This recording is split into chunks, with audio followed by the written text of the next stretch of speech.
শুরু হচ্ছে, এটি আমাদের ভারপ্রাপ্ত চেয়ারম্যান জনাব তারেক রহমান সাহেবের তার নিজস্ব চিন্তা ভাবনা থেকে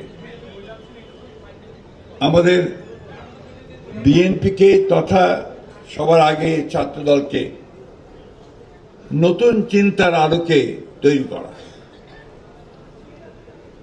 এটা একটা সৃজনশীল চিন্তা এবং একটা কথা আমাদের সবসময় মনে রাখতে হবে যে 24শে জুলাই গোটা বাংলাদেশের মানুষের মন মানসিকতা, সেই সঙ্গে তরুণ সমাজের মন মানসিকতার অনেক পরিবর্তন এনে দিয়েছে। এখন সবাই পরিবর্তন চায়, পরিবর্তন সর্বক্ষেত্রে চায়, রাষ্ট্রের পরিচালনার ক্ষেত্রে চায়,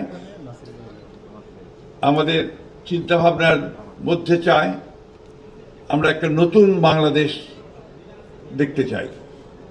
এই চিন্তাটা সকলের মধ্যে এসছে এবং এটাই এসছে যে সেই পুরনো ধাঁচের যে রাষ্ট্র কাঠামো, সেই রাষ্ট্র কাঠামো এখন আর উপযোগী থাকছে না।